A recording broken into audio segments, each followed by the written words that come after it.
السلام عليكم ورحمة الله وبركاته. إن الحمد لله نحمده ونستعينه ونستغفره ونعوذ بالله من شرور أنفسنا ومن سيئات أعمالنا.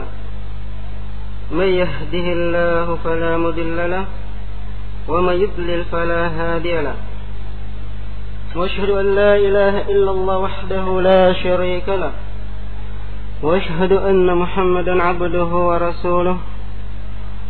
قال الله تعالى في كتابه الكريم: يا أيها الذين آمنوا اتقوا الله حق تقاته ولا تموتن إلا وأنتم مسلمون. وقال: يا أيها الناس اتقوا ربكم الذي خلقكم من نفس واحدة وخلق منها زوجها وبث منهما رجالا كثيرا ونساء واتقوا الله الذي تساءلون به والأرحام إن الله كان عليكم رقيبا. وقال: يا أيها الذين آمنوا اتقوا الله وقولوا قولا سديدا يصلح لكم أعمالكم ويغفر لكم ذنوبكم ومن يطع الله ورسوله فقد فاز فوزا عظيما. أما بعد، فإن أصدق الحديث كتاب الله وخير الهدي هدي محمد صلى الله عليه وسلم وشر الأمور محدثاتها فإن كل محدثة بدعة وكل بدعة ضلالة وكل ضلالة في النار. Alhamdulillah sekalian, hari ini kita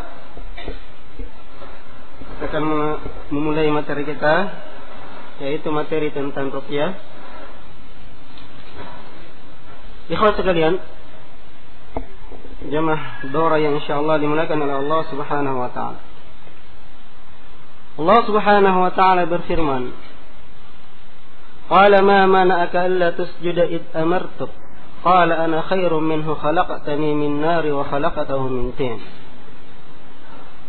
Allah Subhanahu wa taala berfirman kepada iblis laknatullah alaihi, "Wahai iblis, apakah yang menghalangi kamu untuk sujud kepada Nabi Adam tak kala saya memerintahkanmu?" Kata iblis, "Ana khairum minhu." Saya lebih baik daripada Adam. "Khalaqtani min narin wa khalaqtahu min tin."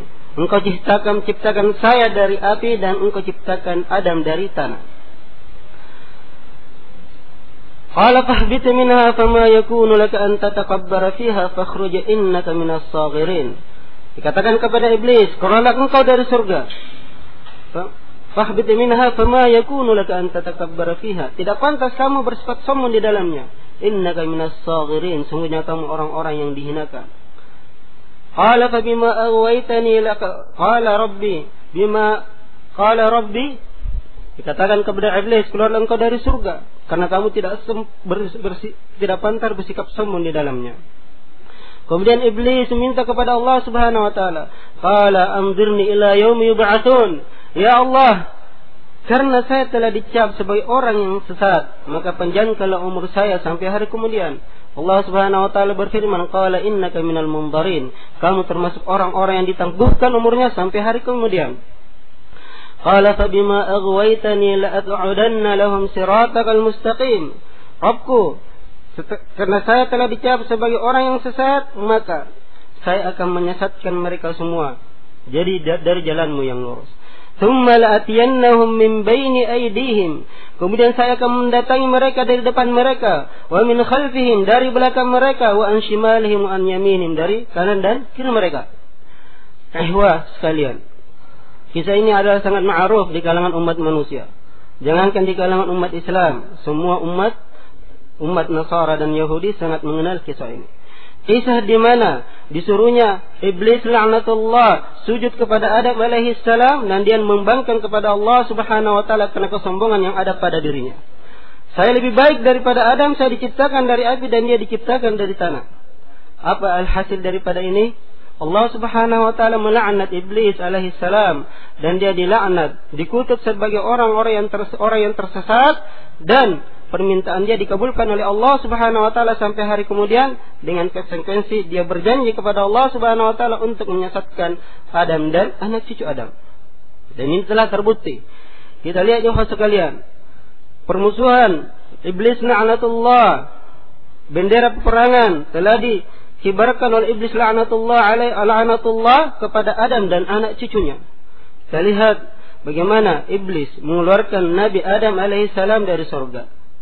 Ini adalah tipu dayanya. Iblis akan senantiasa menempuh berbagai macam cara untuk menyesatkan anak cucu Adam. Allah Subhanahu wa taala memperingatkan kepada kita, la yaftinannakum asy-syaitanu ya bani Adam, la yaftinannakum asy-syaitanu kama akhraja abawaykum minal jannati yanzi'u anhuma libasahuma liyuriyahuma sawatihima innahu yarakum huwa wa qabiluhu min haitsu la tarawnahum.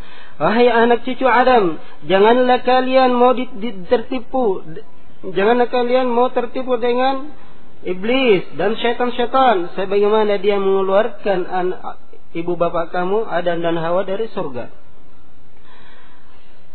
Dia menempatkan auratnya, keduanya melepaskan pakaiannya sehingga nampaklah aurat keduanya. Iblis dan tentara-tentaranya melihat engkau dari arah yang engkau tidak lihat. Iblis dan tentara-tentaranya melihat kita dari arah yang kita tidak lihat.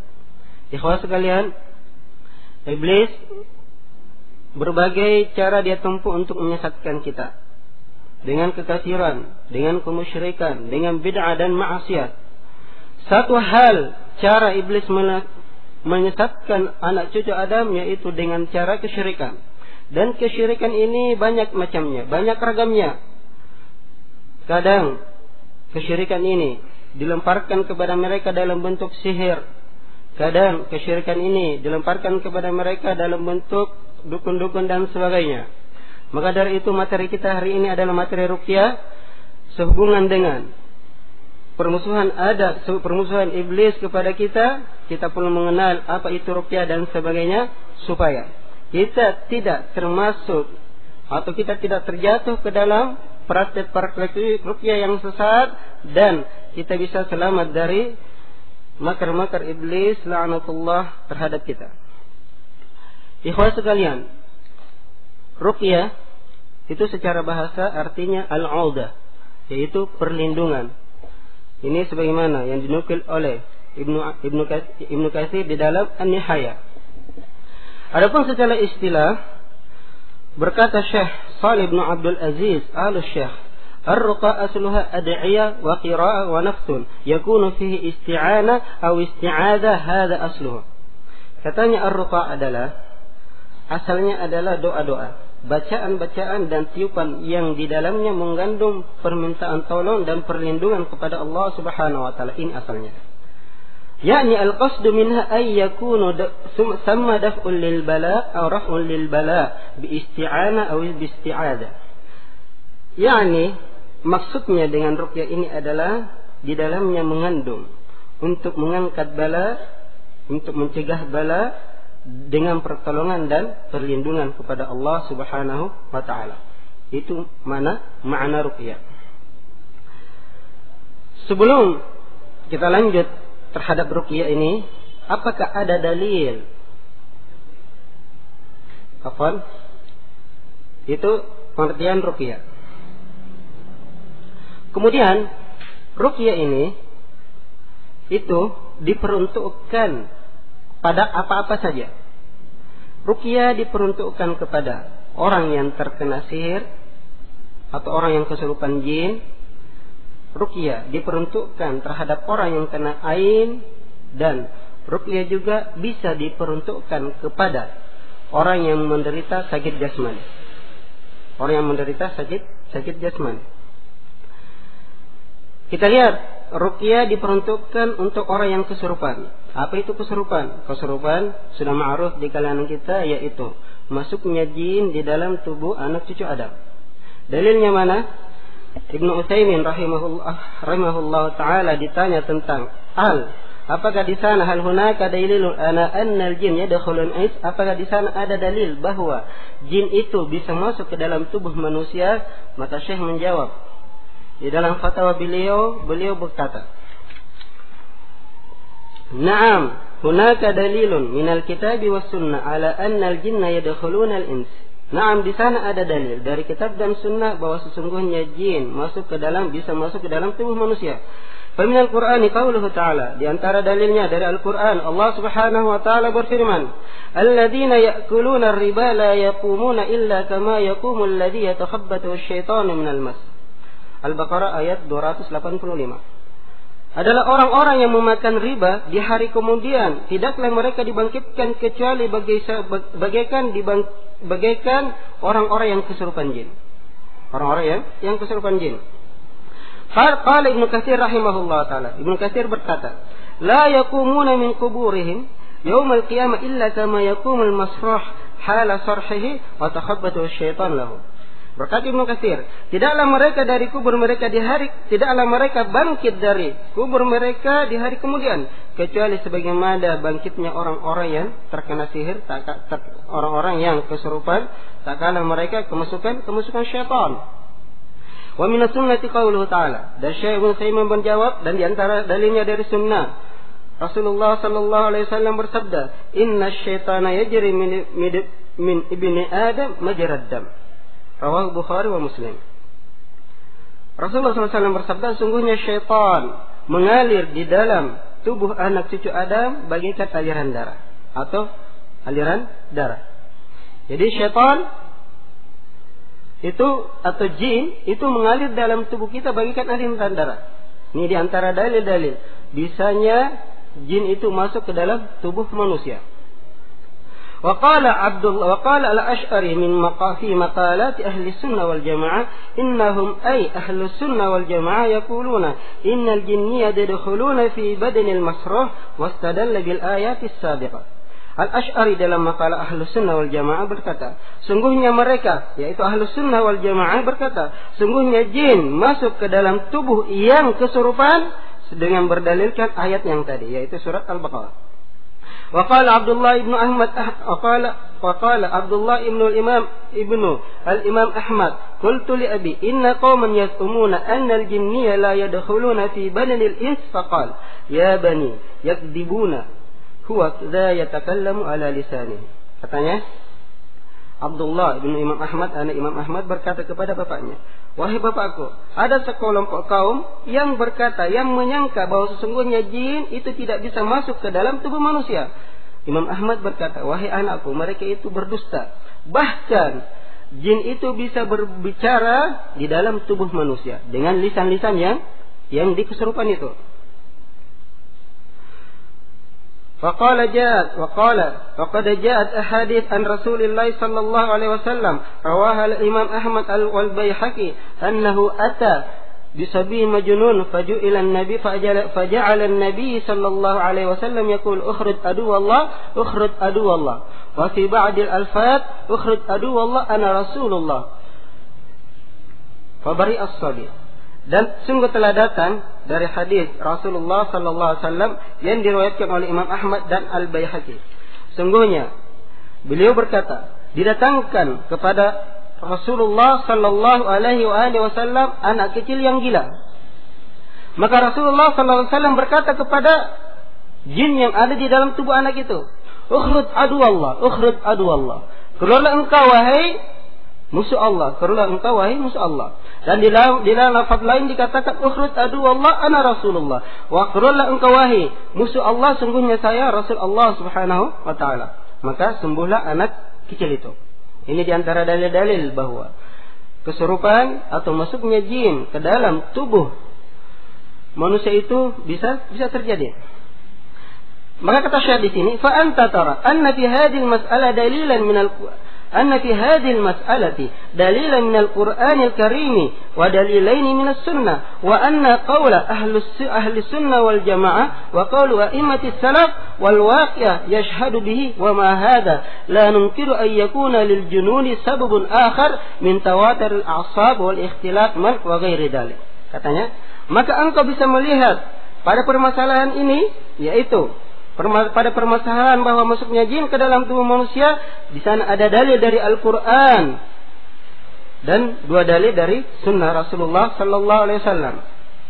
Dan sungguhnya perkataan Ahlus Sunnah wal Jamaah dan perkataan imam salaf dan kenyataan telah mempersaksikan hal ini. Dan kami tidak mengingkari, kata Syekh, adanya sebab lain terhadap kegilaan.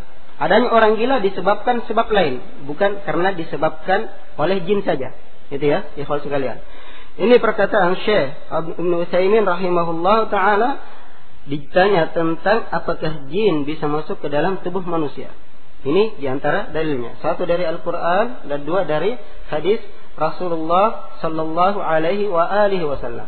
Kemudian ikhwan sekalian, kesurupan, yaitu masuknya jin ke dalam tubuh manusia. Masuknya jin ke dalam tubuh manusia itu disebabkan oleh beberapa perkara. Pertama, jin masuk ke dalam tubuh manusia karena jin itu cinta kepada seorang manusia, salah satu di antara manusia. Yang kedua, karena dia disuruh oleh seseorang. Misalnya ada orang yang mengiring santet, yang kita kenal dengan sihir dan sebagainya, doti.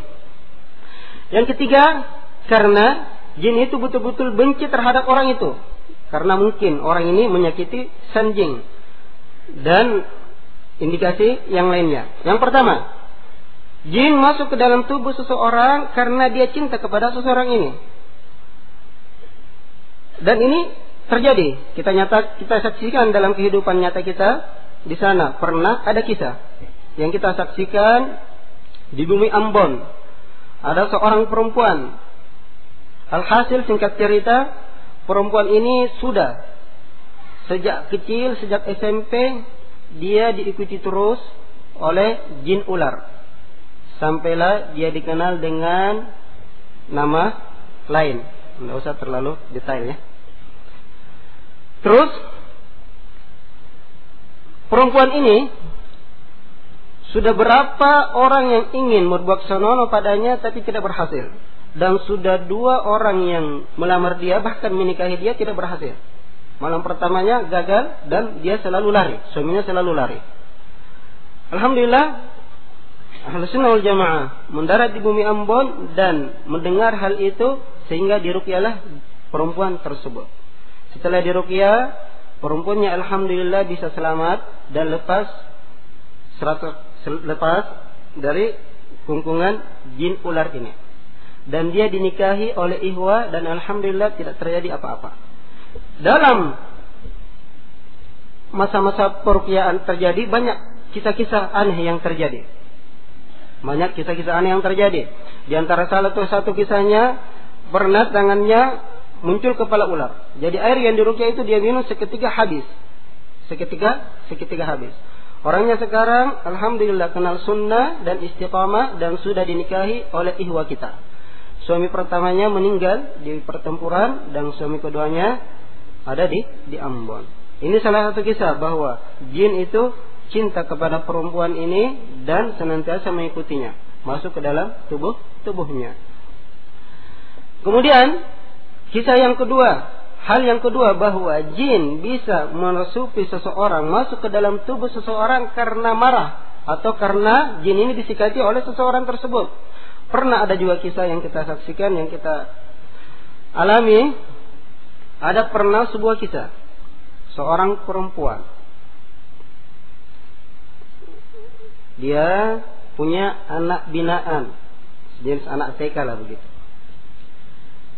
Sore harinya dia suruh masuk ke dalam rumah. Masuk, sudah sore. Tapi dia ambil batu kecil, dia lempar anak-anaknya. Akhirnya kena jin. Terus jinnya pulang ke markasnya. Ternyata markasnya di Kobang, Syekh Yusuf. Umurnya ya. Terus datang adanya ke dalam tubuh perempuan ini. Akhirnya perempuan ini kesurupan. Akhirnya diruqyah sama teman-teman. Mungkin pada saat itu terlepas dari salah atau tidaknya ya. Karena pada saat itu teman-teman mungkin masih jahil terhadap ruqyah. Bertanya panjang lebar terhadap jinnya. Ditanya, kenapa kamu masuk ke dalam tubuh ini? Katanya, dia melempar kakak saya. Kakak saya sekarang luka parah di rumah saya. Umurnya 400 tahun. Sekarang ditanya umurnya dia 200 tahun. Namanya Giro. Apa tujuanmu? Saya ingin balas dendam kepada perempuan ini karena dia telah melukai kakak saya. Jadi saya harus membunuhnya. Alhasil alhamdulillah diruqyah sama teman-teman selama kurang lebih 1 bulan, murni total. Dan dalam peruqyahan itu sempat teman-teman mengislamkan 3 orang jin. 3 orang jin dari jin Syekh Yusuf. Bukan berarti kita percaya sepenuhnya atau tidak ya. Yang jelas dalam kejadian itu dia sendiri yang masuk ke dalam tubuh perempuan itu, bilang saya mau masuk jin. Yang sebelumnya dia tidak pernah terlibat. Ada yang terlibat, ada yang tidak. Dan yang tidak terlibat ini langsung melihat kebesaran Allah Subhanahu wa taala dan menyaksikan mukjizat daripada Al-Qur'an. Mereka melihat teman-teman mereka hangus terbakar disebabkan bacaan-bacaan Al-Qur'an, akhirnya dia sadar dan masuk jin. Itu ya. Kemudian di antara penyebabnya setan atau jin masuk ke dalam tubuh manusia karena sihir. Ini ma'ruf di kalangan kita. Ada istilah doti ya. Dan ini terjadi di kalangan kita. Mungkin di antara kita pernah mengalami atau keluarga kita pernah mengalami orang disihir, akhirnya dia meninggal. Dan ini terjadi ya sekalian. Kita harus imani bahwa ini terjadi. Sihir betul-betul berdampak. Rasulullah SAW saja itu disihir dan berdampak. Jadi kita harus meyakini bahwa sihir terjadi dan ini kita saksikan dalam kehidupan kita. Tidak usah kasih contoh ya, karena banyak terjadi di kalangan kita. Kemudian salah satu di antara penyebabnya jin masuk ke dalam tubuh manusia karena dia tidak senang sama orang itu, atau tidak senangnya orang itu mempelajari agama Allah Subhanahu wa taala. Dan ini pernah terjadi. Mungkin kalau akhwatnya masih istiqamah sampai sekarang, dia bisa mengetahuinya. Jadi pernah kita meruqyah Ustaz di UNEM sana, akhwatnya katanya diganggu oleh ular, jin ular. Kenapa katanya? Dia tidak senang kalau akhwat ini mengaji, kalau akhwat ini pakai cadar dan sebagainya. Alhamdulillah kita ruqyah pada saat itu berhasil, dan Allah alam kelanjutan dari kisah itu bagaimana saya tidak tahu, dan akhwatnya pun tidak tahu apakah dia tetap istiqamah atau tidak. Itu ya sekalian. Yang kedua, ruqyah diperuntukkan kepada ain, kepada ain. Apa itu ain?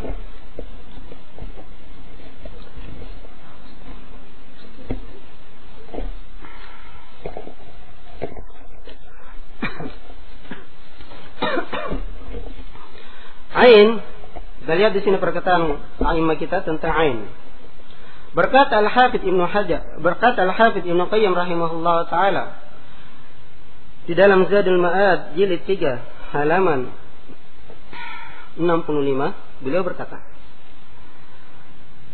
"Qad batalat ta'ifatun mimman qalla nasibuhum min as-sam' wal aql amril 'ain wa qalu inna ma dhalika awham la haqiqata lah wa haula'i min ajahilin nas bis-sam' wal aql wa min aqlatihim hijaban wa aksafahum taba'an wa ab'aduhum ma'rifa anil arwahi wan nufus wa sifatiha wa af'aliha wa ta'thirha wa uqala'il umam ala khilafil milan wa milalihim wa nihalihim la tadfa'u amril ain wa la tunkiruhu wa in ikhtalafu fi sababihi wa jihati ta'thirih. Katanya, sungguh sebagian kelompok itu telah batil mereka. Di antara mereka kurang bagian mereka dari pendengaran dan akal akan adanya perkara ain. Dan bahkan di antara mereka berkata, ain itu hanyalah sekedar sangkaan, tidak ada hakikatnya. Dan mereka, kata Ibnu Qayyim, adalah orang yang paling jahil dengan pendengaran dan akal mereka, orang yang paling sesat dalam pengingkaran, orang yang paling keras kasar tabiatnya, dan mereka adalah orang yang paling jauh dari pengetahuan tentang ruh dan nafas dan jiwa. Orang yang paling jauh pengetahuan mereka tentang sifat-sifatnya dan perbuatannya dan ta'asirnya. Dan kata Ibnu Qayyim, cendekiawan umat di muka bumi ini, meskipun mereka berbeda-beda agama dan mereka berbeda-beda manhaj, mereka tidak mengingkari akan adanya perkara yang ain, dan mereka tidak menolaknya dan tidak mengingkarinya, walaupun mereka berselisih pada sebab dan dari sisi mana pengaruh daripada ain itu. Ya, Ibnu Qayyim berkata. Kemudian kita lihat perkataan Al-Hafidz Ibnu Katsir rahimahullahu taala di dalam tafsir beliau, jilid 3 halaman 410. Beliau berkata, "Al-ain isabatuha wa ta'thiruha haqqun bi amrillahi azza wa jalla." Ain adalah dampak dan pengaruhnya itu benar dengan perkara Allah Subhanahu wa taala. Ini terjadi. Ibnu Katsir, ain. Berkata Ibnu Hajar rahimahullah taala, "Haqiqatul ain nadrun mis istihzan masyubun bihasadin an khabith taba' yahsulu lil manduri minhu darar." Al-ain, berkata Ibnu Hajar, hakikat ain adalah pandangan. Perhatikan. Hakikat ain adalah pandangan takjub terhadap sesuatu yang baik, tetapi dicampur dengan hasad. Dicampur dengan hasad dari sisi yakni tabiat yang jelek. Orangnya memang jelek, sifatnya artinya memang rusak, dan mengakibatkan terhadap orang yang dilihat ini itu celaka, mudarat. Itu ain. Jadi pandangan kata Ibnu Hajar, pandangan yang takjub terhadap sesuatu, masya Allah, bagus sekali perkara ini, tapi disertai dengan hasad. Dan ini berdampak terhadap orang yang dilihat, berdampak terhadap apa-apa yang dilihat, dan macam-macam dampaknya. Ada teman saya cerita, insya Allah ceritanya sahih karena teman saya langsung cerita di Yaman. Katanya ada spekator, ini yang alat-alat berat ini ya, alat-alat berat. Tak kala dia mengangkat begini ke bawah, ada orang berkata kepadanya, "Sabbihillah." Ucapkanlah subhanallah. Tiba-tiba alatnya tidak bisa lagi bergerak. Tiba-tiba kena air. Kena air. Jadi dia memandang, ada pandangan kagum terhadap benda itu, tapi didasari dengan hasad. Akhirnya benda ini tidak bisa bergerak. Mati seketika. Terkancing seketika. Itu ya. Itu hakikat ain. Allah.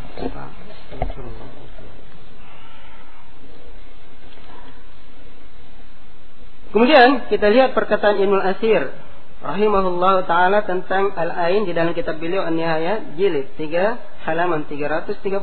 Apa kata beliau? Asabat fulan ainun idza nubira ilaihi aduun aw husudun fata'asdarat bihi famaridat bisababiha. Katanya, kalau dikatakan fulan kena ain.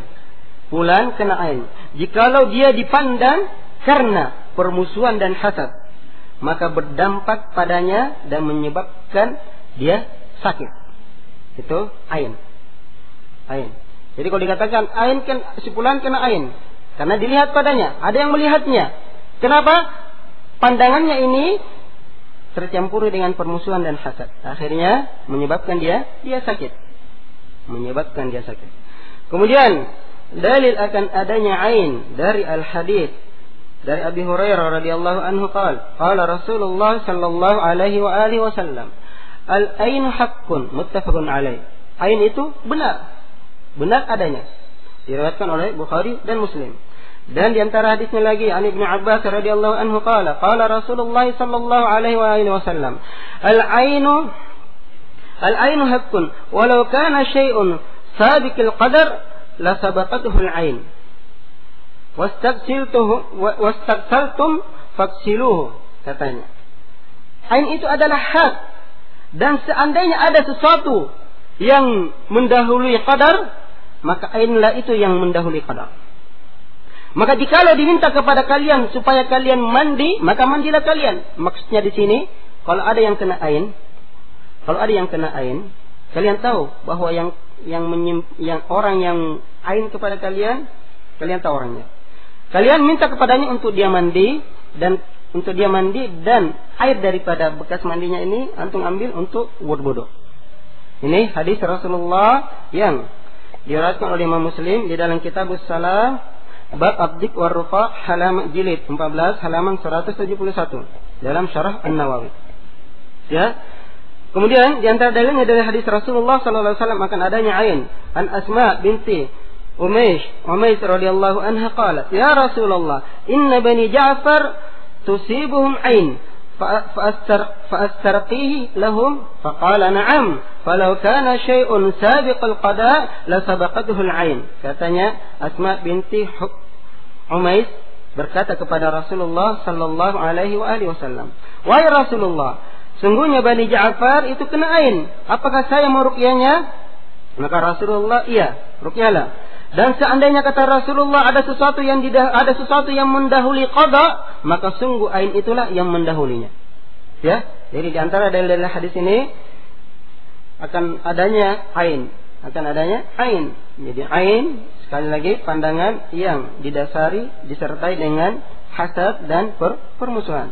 Hadis yang terakhir ini diriwayatkan oleh Imam Ahmad dan Tirmidzi dan berkata hasan sahih, Ibnu Majah, dan disahihkan juga oleh Syekh Albani di dalam Sahih Al-Jami'. Kemudian mana dalilnya dari Al-Qur'an akan adanya ain? Allah Subhanahu wa taala berfirman di dalam surat Yusuf, "Ya bani la tadkhulu min babi wahidin wadkhulu min abwabin mutafarriqah. Wa ma uni ankum minallahi syai'a inil hukmu illa lillah alaihi tawakkaltu wa alaihi falyatawakkalul mutawakkilun." Jadi Nabi Yakub memerintahkan kepada saudara-saudara Nabi Yusuf, "Wahai anak-anakku, janganlah kamu masuk ke dalam pintu yang satu. Masuklah kamu ke dalam pintu yang beda-beda. Sungguhnya saya tidak bisa melindungi kalian dari kehendak Allah Subhanahu wa taala. Membantu kalian dari kehendak Allah Subhanahu wa taala, kepadanya lah saya bertawakal dan kepadanya lah orang-orang yang bertawakal. Orang-orang yang bertawakal." Dari hadis ini, dari ayat ini kita bisa mengambil akan adanya ain, bahwa ain itu betul-betul terjadi. Kita lihat tafsir Ibnu Katsir. Beliau berkata, Yaqulullahu ta'ala ikhbara an Ya'qub alaihi salam innahu amara banihi lamma jahhazahum ma akhihim Binyamin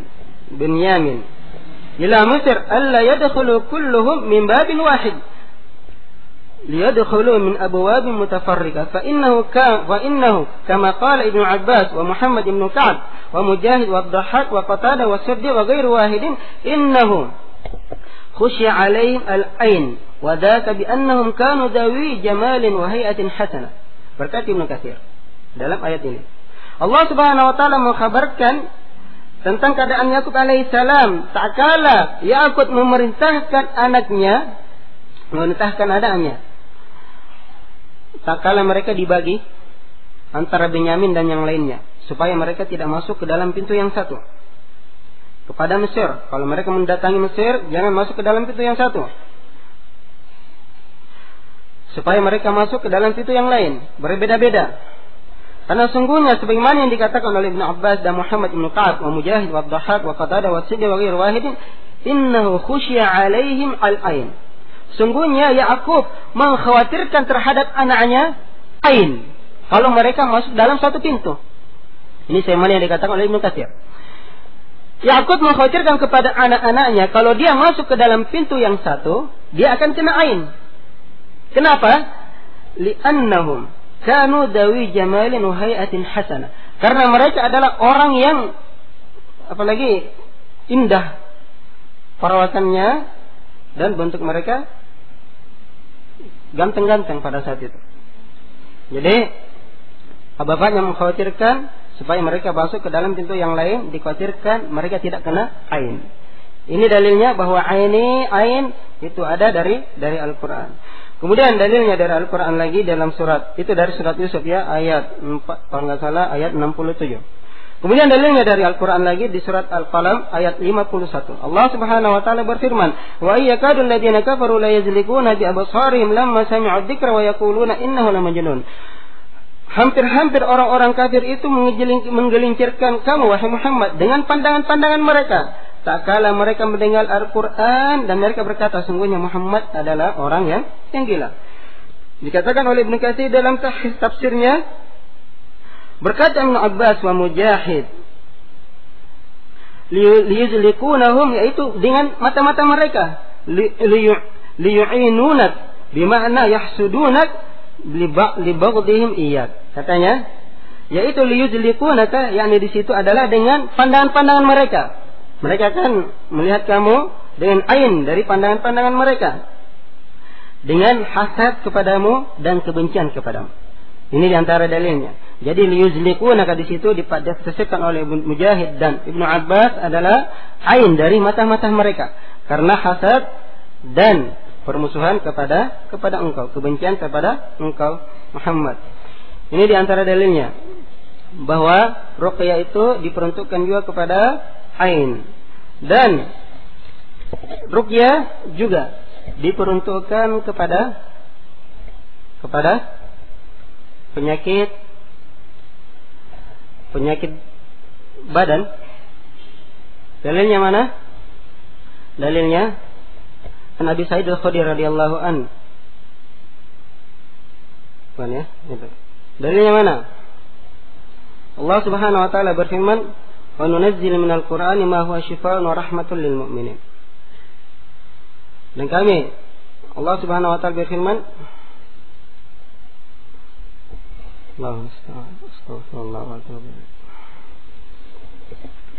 Allah Subhanahu wa taala berfirman, dan dari kami mengulurkan kepada engkau ma huwa syifaa'un wa rahmatun lil mu'minin, dan kami menurunkan kepada engkau dari Al-Qur'an ma huwa syifaa'un wa huda, bukan rahmah ya, merupakan penawar, penyembuh dan penyembuh dan sebagai petunjuk. Ini diantara dalilnya bahwa ruqyah itu diperuntukkan kepada penyakit jasad juga. Syifa di sini berkata Ibnu Katsir bahwa syifa di situ nakirah yang bersifat umum terhadap segala sesuatu.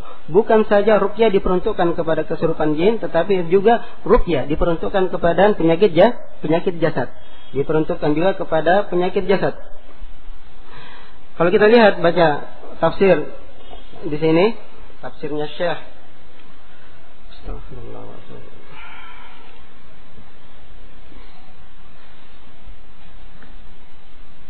kita lihat tafsirnya As-Sa'di. Qul halil ladzina amanu huda wa syifaa. Katakanlah, dia Al-Qur'an itu merupakan bagi orang-orang yang beriman sebagai petunjuk dan sebagai penawar, sebagai penyembuh.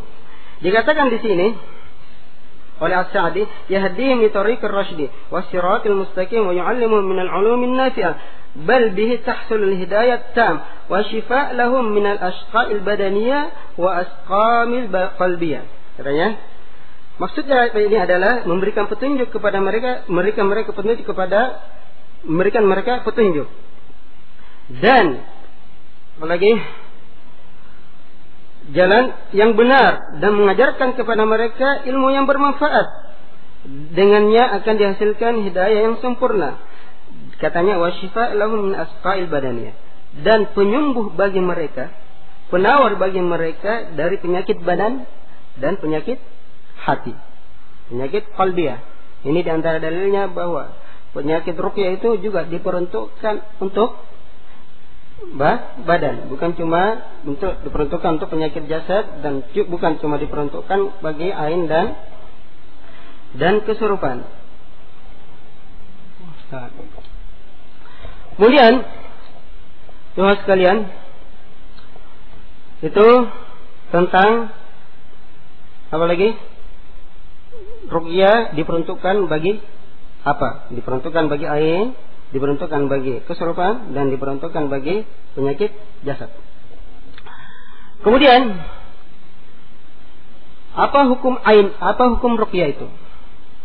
Hukum ruqyah, jikalau dalamnya mengandung permintaan tolong dan perlindungan kepada Allah Subhanahu wa taala, maka ini yang diizinkan dan disyariatkan. Jikalau di dalamnya mengandung permintaan tolong dan perlindungan kepada selain Allah Subhanahu wa taala, maka ini adalah syirik dan ini yang terlarang. Yang ini yang terlarang. Mana dalil-dalilnya akan adanya ruqyah? Kita lihat Nabi Sa'id al-Khudri radhiyallahu anhu, anna Jibril akan Nabi sallallahu alaihi wa alihi wasallam faqala ya Muhammad ashtaqaita qala na'am faqala Jibril bismillah arqika min kulli shay'in yudika wa min syarri kulli nafsin aw 'ainin hasidin Allah yashfika bismillah arqika. Kata Rasulullah, kata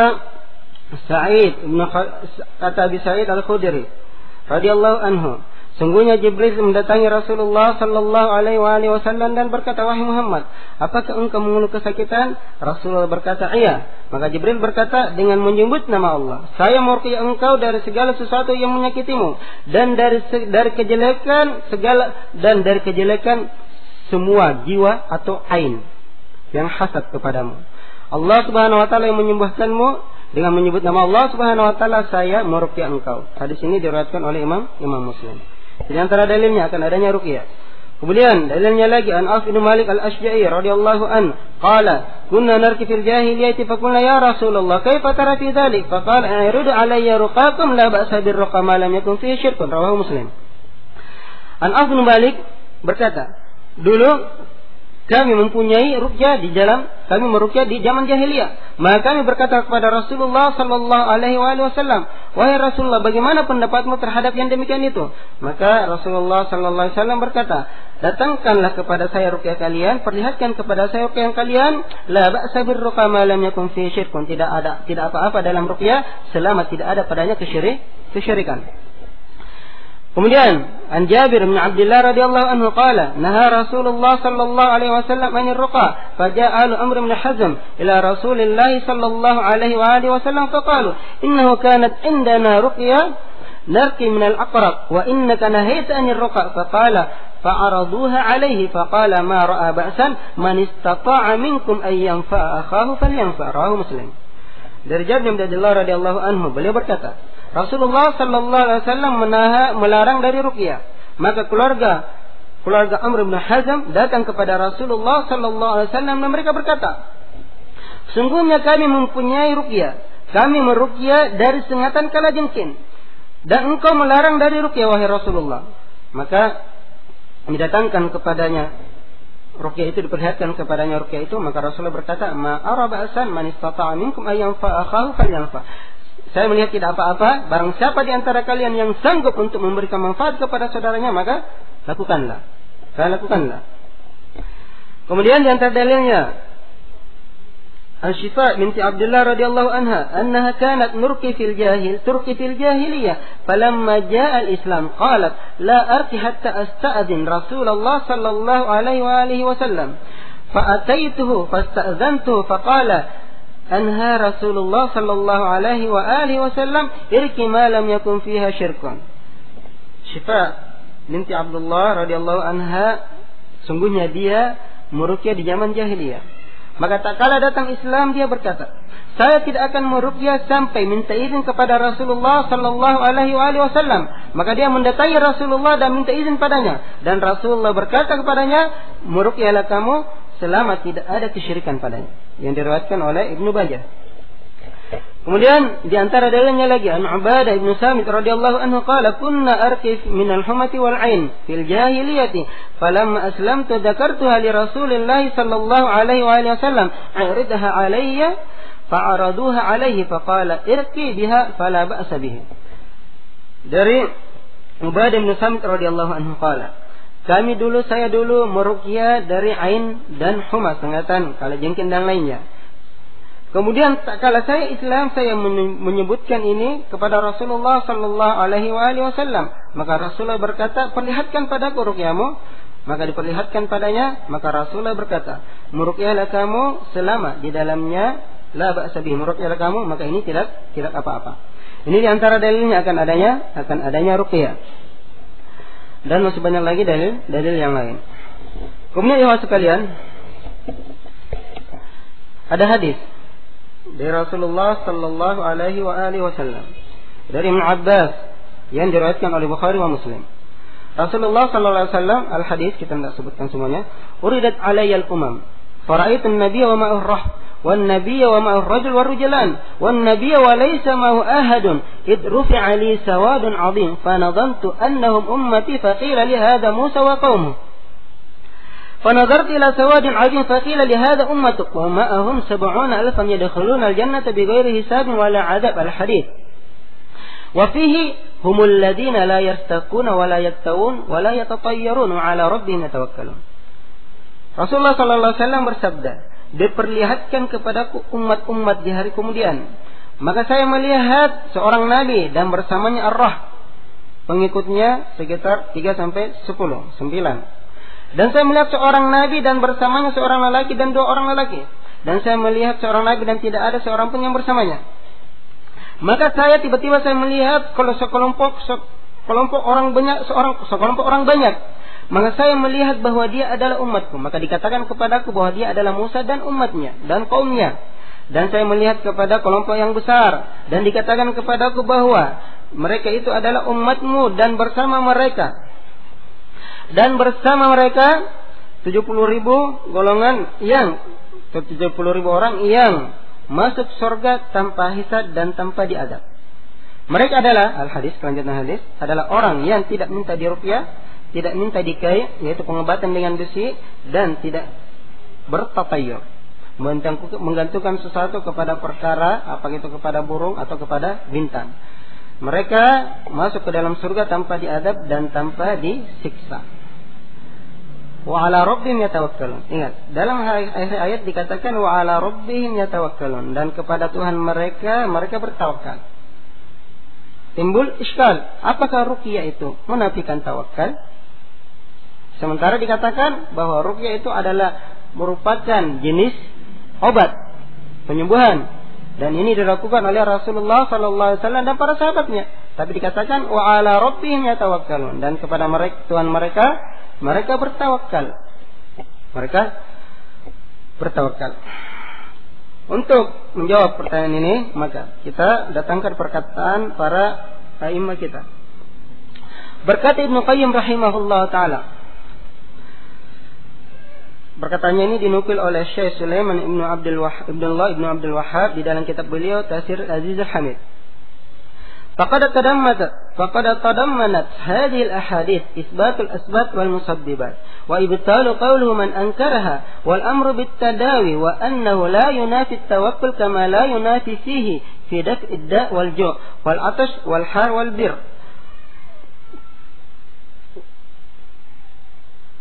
والبر بأضدادهما بل لا تتم حقيقة التوحيد إلا بمباشرة التي نصبها مقتضيات لمسبباتها قدرا وشرعا وأن تعطيلها يقدح في مباشرة التوكل نفسه كما يقدح في الأمر والحكمة ويضعفه من حيث يظن مؤكلها أن تركها أقوى من توكل فإن تركها عجز ينافي التوكل والذي حقيقة اعتماد القلب على الله في حصول ما ينفع العبد في دينه ودنياه ودفع ما يضر في دينه ودنياه ولا بد مع هذا الاعتماد من مباشرة الأسباب وإلا كان معطلا للأمر والحكمة والشرع فلا يجعل عجزه توكلا ولا توكلا عجزا.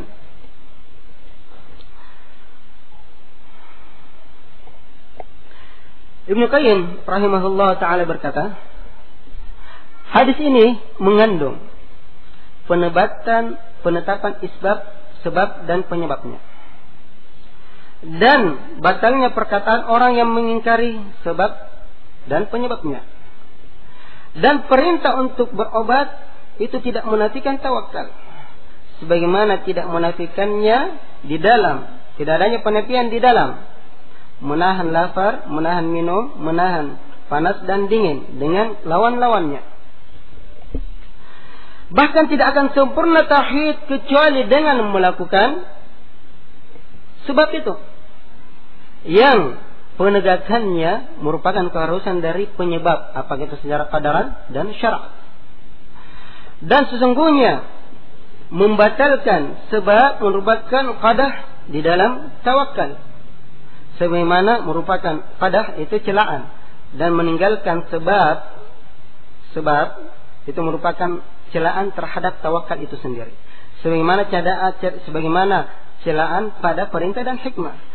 Dan melemahkan tawakal itu sendiri tak kalah orang yang meninggalkan sebab itu tak kalah orang yang meninggalkan sebab itu menyangka bahwa meninggalkan tawakal itu meninggalkan sebab itu lebih kuat daripada tawakal. Dikatakan di sini bahwa bisa menyebabkan lemahnya tawakal itu. Kenapa? Karena orang yang meninggalkan sebab menyangka bahwa tawakal itu lebih kuat tanpa sebab.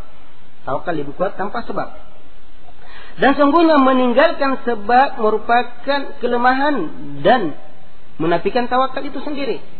Dan sesungguhnya sebab tawakal adalah sungguhnya hakikat tawakal adalah bersandarnya hati kepada Allah Subhanahu wa taala di dalam mengambil manfaat dalam perkara dunia atau perkara akhirat, dan meninggalkan musibah sesuatu yang dibenci, apakah itu perkara dunia dan akhirat.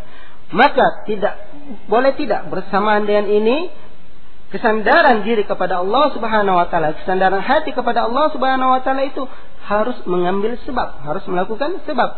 Maka kalau tidak, maka ini akan membatalkan perintah dan hikmah dan syariat itu sendiri. Maka janganlah katanya menjadikan kelemahan sebagai tawakal dan tawakal sebagai kelemahan. Ini perkataan Ibnu Qayyim. Jadi katanya mengambil sebab itu tidak menafikan tawakal. Tidak menafikan tawakal. Karena sungguhnya meninggalkan sebab itu malah akan membatalkan sebab itu sendiri, membatalkan tawakal itu sendiri dan melemahkan tawakal itu sendiri. Karena sungguhnya tawakal adalah bersandarnya hati seorang kepada Allah Subhanahu wa taala dalam mengambil manfaat apa itu perkara dunia dan perkara akhirat, dan meninggalkan sesuatu yang dibenci apa itu pada perkara dunia atau perkara akhirat. Dan bersandarnya hati kepada Allah Subhanahu wa taala ini tidak boleh tidak, harus mengambil sebab. Harus mengambil sebab. Karena kalau tidak mengambil sebab, maka akan apalagi dikatakan di sini akan membatalkan perintah dan hikmah itu sendiri. Pertentangan dengan perintah dan hikmah itu sendiri. Itu ya, tidak ada pertentangan. Kemudian dikatakan di sini Syekhul Islam Ibnu Taimiyah di dalam Majmu' Fatawa jilid 1 halaman 328 beliau berkata, setelah menyebutkan hadis Ibnu Abbas yang di atas tadi,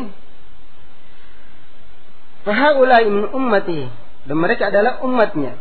Wa qad jama'ahum bi annahum la yastarqun wal istirqa fa yatlubu min ghairi ay yarqihi wal istirqa ay yatlubu min ghairi ay yarqihi wa ruqya naw'un min ad-da'a wa kana sallallahu alaihi wasallam yarqi nafsahu wa ghairahu wa la yatlubu min ahadin ay yarqihi. Kata Ibnu Taimiyah, mereka yang disebutkan dalam hadis ini adalah Muhammad Rasulullah sallallahu alaihi wasallam, dan mereka bersepakat untuk tidak meruqyah, tidak meminta untuk diruqyah. Dan istirqa, apa itu istirqa? Meminta kepada orang lain untuk meruqyah dirinya. Dan ruqyah itu merupakan jenis dari jenis-jenis pengobatan. Jenis-jenis dari doa. Dan Rasulullah sallallahu alaihi wasallam meruqyah dirinya dan meruqyah orang lain. Dan Rasulullah tidak meminta kepada salah seorang pun untuk meruqyah dirinya. Jadi kita ambil kesimpulan dari perkataan Syekhul Islam di sini bahwa yang dimaksudkan dalam ayat itu menafikan tawakal, artinya mereka adalah orang-orang yang bertawakal kepada Allah Subhanahu wa taala. Artinya apa? Mereka tetap bertawakal kepada Allah Subhanahu wa taala, maka dari itu mereka tidak meminta untuk diruqyah. Jadi yang dimaksud dalam ayat itu tidak meminta untuk diruqyah. Adapun kalau ada yang mau meruqyah dia tanpa permintaan dia, maka tidak apa-apa, tidak mengurangi derajatnya, dan dia termasuk dalam golongan 70.000 itu. Tapi kalau dia minta diruqyah oleh dirinya minta orang lain untuk meruqyah dirinya, maka di situ mengurangi ketawakkalannya. Itu yang dimaksud oleh Syekhul Islam Ibnu Taimiyah. Ada beberapa perkataan a'imah terhadap hadis ini, di antaranya berkata Al-Dawidi, Innal murad bil hadits alladhi yajtanibuna fi dzalika fi sihhati khasyata wuqu'id da' wa amma man yasta'milu da' ba'da wuquhi ad-da' bihi fala. Wa qad qaddamat hadha ibnu Qutaybah wa ghairuhu fi babi man iktawa wa hadha ikhtiyar Ibnu Abdul Bar. Ad-Dawidi berkata, yang dimaksudkan dalam hadis itu adalah meninggalkan perbuatan itu, meninggalkan ruqyah, meninggalkan kai dalam keadaan sehat, dikhawatirkan malah terjatuh ke dalam penyakit. Adapun kalau sudah terjadi penyakit untuk melakukan ruqyah dan sebagainya, maka ini tidak termasuk dalam hadis itu. Dan ini yang dipilih oleh Ibnu Qutaybah dan selainnya, dan ini juga yang dipilih oleh Ibnu Abdul Bar. Itu ya, ini perkataan Ad-Dawidi yang diperkuat oleh Ibnu Abdul Bar dan Ibnu Qutaybah. Kemudian perkata Al-Khattab dalam ayat hadis itu, beliau bermaksud annal murad bi tarki ruqyah wal kai al-i'timad 'ala Allah fi daf'id da' war rida bi qadrihi lal qadah fi jawaz zalik li thubuti wuqu'ihi fil ahadits as-sahihah وعن السلف الصالح لكن مقام الرداء والتسليم أعلى من طاعات الأسباب. Berkata Khattabi, yang dimaksud dalam hadis itu meninggalkan ruqyah dan kai adalah bersandar, hatinya bersandar, bergantung kepada Allah Subhanahu wa taala di dalam menolak penyakit dan ridha dengan takdir Allah Subhanahu wa taala. Dan bukan celaan pada bolehnya melakukan ruqyah dan kai. Dan ini telah tersebar kejadiannya dalam hadis-hadis yang sahih dari salafus saleh. Akan tetapi katanya, kedudukan ridha, derajat ridha dan menerima takdir Allah Subhanahu wa taala itu lebih tinggi daripada mengambil sebab. Gitu ya. Jadi, katanya di sini Al-Khattabi, maksud dari perkataannya, apalagi tidak melakukan kai dan ruqyah, meninggalkan perkara kedua ini merupakan kesempurnaan penyandaran hati seorang hamba kepada Allah Subhanahu wa taala, dan bukan celaan terhadap bolehnya kai dan ruqyah itu sendiri. Dan dikatakan bahwa sesungguhnya kedudukan derajat ridha dan menerima takdir Allah Subhanahu wa taala, itu maksudnya, lebih tinggi daripada mengambil sebab. Maka dari itu berkata Imam Nawawi dalam syarah beliau Sahih Muslim, setelah menyebutkan hadis ini, beliau berkata, "Wadh-dhahir ma min ma'na al-hadis makhtarahu al-Khattabi wa man wafaqahu kama taqaddam. Wa hasil anna haula kamula tafyiduhum ila Allah azza wa jalla." Katanya, setelah membaca hadis ini dan menyebutkan perkataan Khattabi, An-Nawawi berkata, dan yang nampak dari makna hadis ini apa yang dipilih oleh Khattabi dan orang-orang yang sepakat dengannya. Dan kesimpulannya bahwa mereka di dalam hadis itu adalah orang-orang yang sempurna penyandarannya kepada Allah Subhanahu wa taala. Itu ya, ikhwan sekalian. Jadi, at-tawakkul ar-ruqyah tidak menafikan tawakal. Tidak menafikan tawakal. Jadi kesimpulan dari hal ini, kita ambil perkataan Syekhul Islam Ibnu Taimiyah, yang dimaksud dalam hadis itu la yastarqun, artinya meminta orang lain untuk meruqyah kita. Jadi baru dikatakan tidak termasuk dalam golongan 70.000 itu kalau dia meminta orang lain untuk meruqyah dirinya. Untuk meruqyah dirinya. Ini sudah dari perkataan-perkataan imam kita dan semuanya mendekati merupakan kebenaran dan tidak ada pertentangan di dalamnya. Allahu Akbar.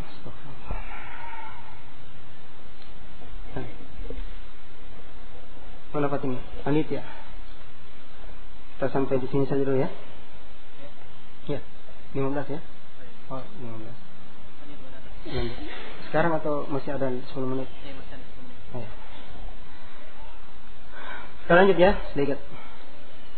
Jadi setelah kita melihat pembagian tadi. Yang pertama, ruqyah terjadi pada apa saja, diperuntukkan pada apa saja, dalil-dalil ruqyah dan ain, dan apakah ruqyah itu menafikan tawakal atau tidak. Kita masuk pembagian ruqyah, jenis-jenis ruqyah, kapan dibaca.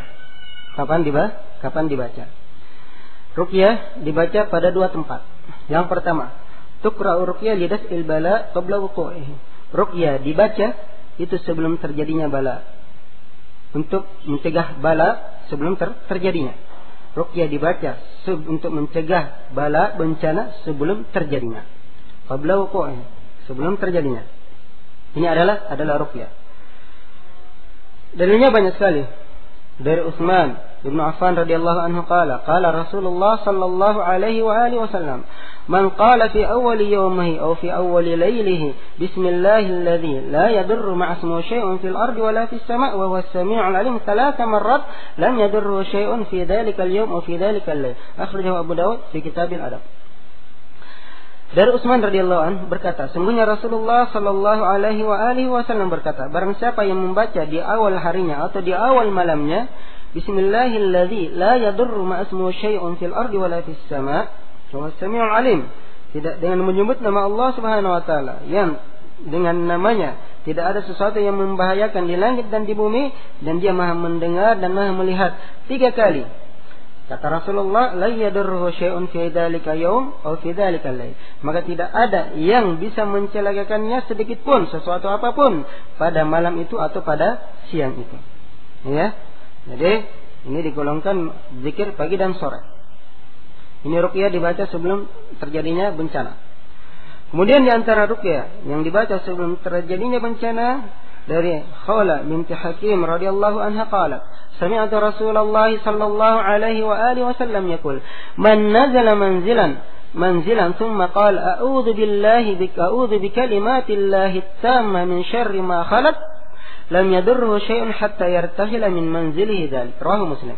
Dari Khawla binti Hakim radhiyallahu anha qalat, berkata, saya mendengar Rasulullah sallallahu alaihi wasallam bersabda, barang siapa yang turun ke suatu tempat, mendatangi suatu tempat, dan dia berkata, saya berlindung dengan kalimat Allah Subhanahu wa taala yang maha sempurna dari segala kejelekan yang diciptakan oleh Allah Subhanahu wa taala, maka tidak ada sesuatu pun yang mencelakakannya sampai dia meninggalkan tempat itu.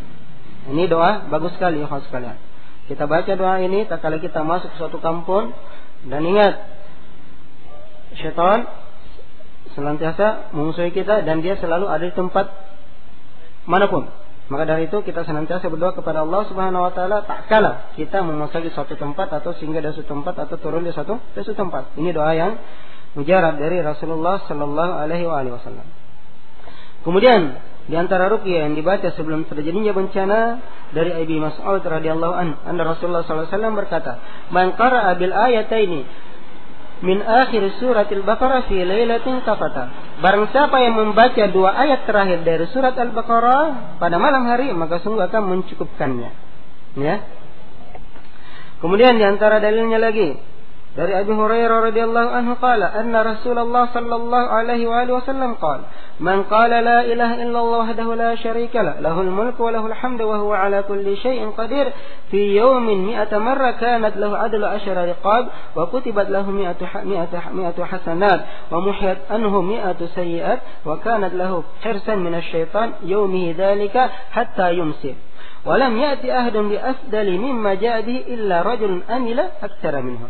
Katanya dari Abu Hurairah radhiyallahu anhu, beliau berkata, Rasulullah sallallahu alaihi wasallam berkata, barang siapa yang membaca la ilaha illallah wahdahu la syarikalah, tidak ada ilah yang berhak disembah selain Allah Subhanahu wa taala yang tidak ada sekutu baginya, lahul mulku wa lahul hamd, hanya baginya lah semua kerajaan dan semua pujian, wa huwa ala kulli syai'in qadir, dan dia maha kuasa terhadap segala sesuatu.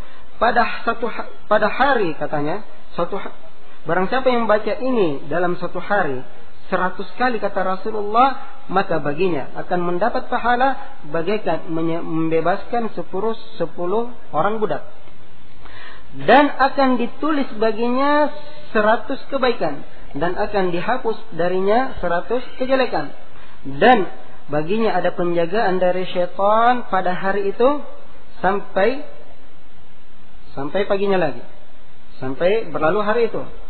Dan kata Rasulullah, tidaklah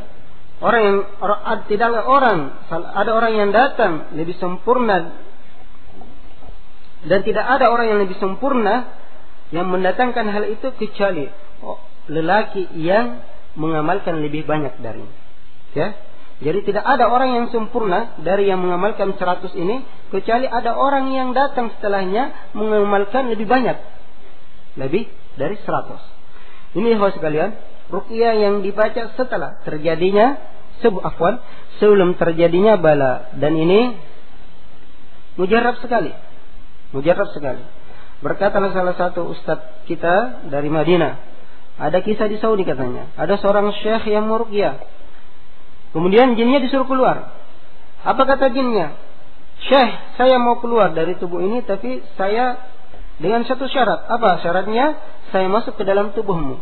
Maka Syekh mempersilahkan jin ini untuk masuk ke dalam tubuhnya. Maka seketika beberapa saat kemudian jinnya kembali ke tubuh yang kesurupan tadi, dan dia berkata, ditanya oleh Syekh, kenapa kamu menangis?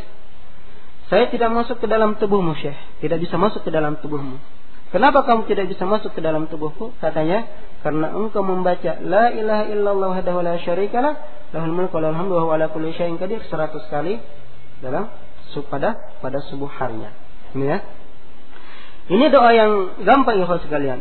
Enteng sekali. Daripada setelah salat subuh kita berbicara, bikin halaqah-halaqah yang tidak bermanfaat, mending kita gunakan waktu kita untuk membaca doa ini. Dan ini kalau kita sudah kebiasaan, maka amalan ini akan ringan bagi kita. Kemudian di antara ruqyah yang dibaca sebelum terjadinya bala, doa keluar rumah. Bismillah tawakkaltu 'ala Allah la haula wala quwata illa billah. Dari Ibnu Abbas yang diriwayatkan oleh Abu Daud dan Tirmidzi. Dalam hadis ini dikatakan, maka barang siapa yang membaca doa ini maka sungguh akan dijaga, akan diberi petunjuk dan akan mencukupkan kalimat itu. Dan akan dikatakan kepada syaitan, bagaimana mungkin kau bisa berbuat kepada orang ini yang telah dicukupkan dengan kalimat itu, dan telah dilindungi dengan kalimat itu, dan telah diberi petunjuk dengan kalimat itu. Jadi kita keluar rumah, semestinya kita membaca doa ini.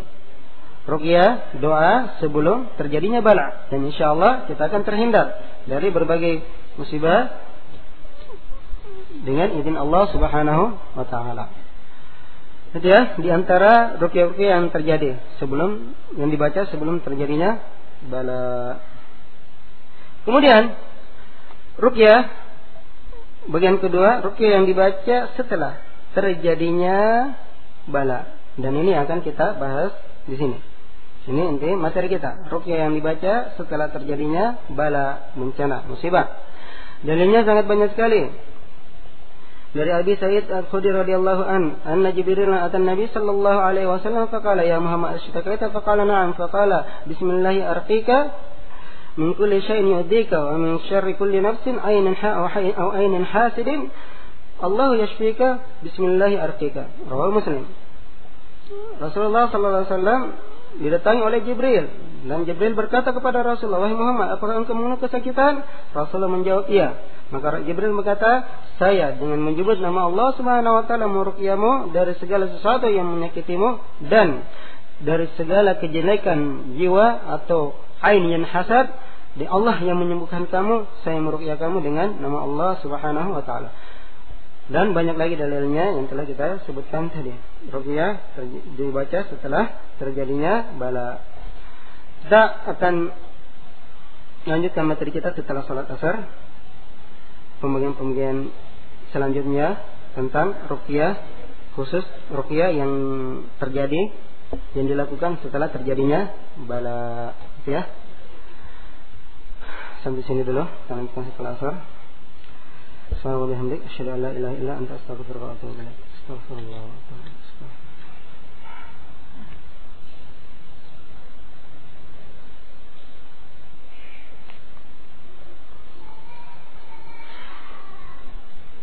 Allah, astaghfirullah.